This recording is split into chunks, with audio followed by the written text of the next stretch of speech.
জয় শ্রী মহাকাল। বৃষ রাশি বা বৃষ লগ্ন অক্টোবর 2025 কেমন যেতে পারে ওভারঅল? আপনাদের দ্বিতীয় ভাবে বৃহস্পতি মিথুন এমনিতেই বসে আছে, দ্বিতীয় ভাবে বসে থাকায় আপনার ষষ্ঠ অষ্টম দ্বাদশে দৃষ্টি দিচ্ছে। এই কানেকশন যদি থাকে কম্পিটিটিভ এক্সামে আপনি পাস করতে পারেন, ভালো রেজাল্ট হতে পারে, আপনার চাকরি নতুন করে লাগতে পারে।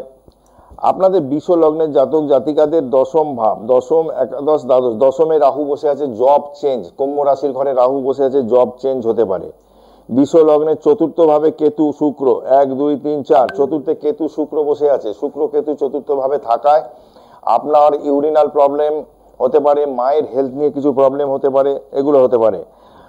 পঞ্চমে রবি এবং বুধ, সন্তান পড়াশোনা যেটা করছিল না অমনোযোগী, কিছুটা বেটার হবে, কারণ আপনার বৃষ লগ্নে জাতক জাতিকাদের পঞ্চম ভাবে বুধ কিন্তু পঞ্চমপতি পঞ্চমে বসে আছে।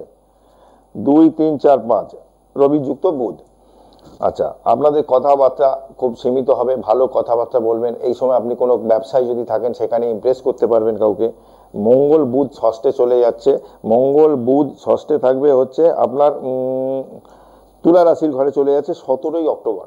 মঙ্গল এবং বুধ একত্রে থাকবে। এই সময় কোনো টাকা পয়সা কাউকে ধার দেবেন না, দিলেও কিন্তু টাকা পয়সা ফেরত পাওয়া খুব মুশকিল হবে। বা নতুন করে কোনো ইনভেস্টমেন্ট যদি করতে হয় একটু ভেবে চিন্তা করতে হবে, কারো পরামর্শ নিয়ে করতে হবে। ওভারঅল এই আছে কানেকশন। ভালো থাকবেন, আবারও আসবো আপনাদের সামনে।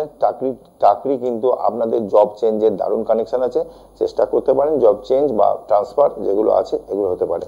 জয় মা তারা, জয় জয় তারা।